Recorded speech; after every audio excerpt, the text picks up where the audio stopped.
వారిది ఈరోజు వాస్తు పూజ ఉన్నది, వారికి వెళ్ళాలి నేను. కానీ మా ఆచార్యులు మొక్కిలని చెప్పేసి ఇక్కడికి వచ్చాను. వారిని గొప్ప స్థితిలో భావన చేసిన మీరందరూ ఇక్కడికి వస్తారని చెప్పి మీకై నేను ముందొచ్చాను. కాబట్టి ఒక సన్యాసి చేయవలసిన ఆశీర్వాదమే, ప్రసంగాలు ఏం చేయక్కర్లేదు. వారి కవితూపులు పడితేనే అన్ని పనులు అయిపోవాలి. ఓ గట్టి గట్టి ప్రసంగాలు ఇచ్చి సింహగర్జన చేస్తేనే పనులు అయిపోకర్లా, అట్లా చూస్తేనే పని అయిపోవాలి. ఆయన సన్యాసి. కేవలం మిమ్మల్ని ఆశీర్వదిద్దామని వచ్చాను.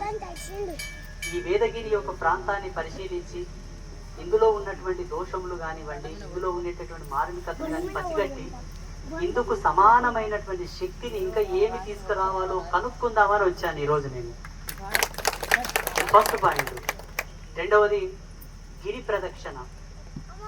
వేదగిరి ప్రదక్షిణ అనేది చాలా గొప్ప అద్భుతమైనటువంటి దార్శనికత. ఆచార్యులకు ఎలా వచ్చిందో ఈ యొక్క ఆలోచన, అది భగవంతుని యొక్క ఆశీర్వాదం, ఇక్కడ ఉండేటటువంటి వేదాంజనేయ స్వామి యొక్క అనుగ్రహం అని చెప్పవచ్చు. ఈ గిరికి ప్రదక్షిణ శ్వాసలో 3 రకాలు ఉంటాయి.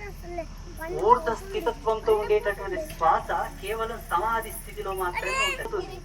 వేద గ్రంథాలు నా చేతికి ఇచ్చారు. వేదం చేత పట్టుకొని నేను ప్రదక్షిణ చేస్తూ ఉంటే ఆ శ్వాసలో జరిగినటువంటి మార్పు అద్వితీయం. ఆ మార్పు మనం మౌంట్ కైలాస ప్రదక్షిణలో చూడవచ్చు. ఎవరన్నా వెళ్ళిన వాళ్ళు ఉంటే అనుభవంతో చెప్తారు. అరుణాచలేశ్వరుడి యొక్క గిరి ప్రదక్షిణ చేసిన వాళ్ళకు కూడా సేమ్ అదే భావన కలుగుతుంది. అదే భావన ఈరోజు ఇక్కడ మన వేదగిరి యొక్క ప్రదక్షిణలో కలిగింది. అంటే ఏదో మహిమ, ఏదో ఒక శక్తి, ఏదో ఒక గ్రావిటీ అనేది ఇక్కడ ఇన్పుట్ అయి ఉన్నది. కాబట్టి దాన్ని అద్వితీయమైనటువంటి ప్రవాహంగా ఈ యొక్క భారతావని వైపు ప్రసరించడానికే ఆచార్యులను ఆ వేదమాత ఎన్నుకున్నది.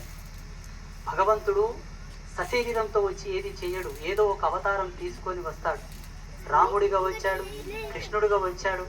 దైవం మానుష రూపేనా అని చెప్పేసి వేదమే చెప్పింది. భగవంతుడు తన యొక్క ఛాయాశక్తిని ఒక వ్యక్తి రూపంలో ప్రవేశింపజేస్తాడు. ఆయన మస్తిష్కంలో ఆ భావనలను లేపుతాడు. అలా వచ్చినటువంటి భావనములే, అలా వచ్చినటువంటి ఆలోచన దృక్పథములే సమాజంలో జరిగేటటువంటి కార్యాచరణములు. కాబట్టి ఆచార్యులను వేదమాత ఎన్నుకున్నది.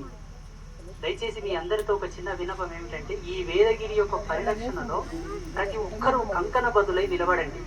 ఇది చాలా గొప్ప ఆలోచన. వేదగిరి అన్న పేరులోనే మహత్వం ఉన్నది.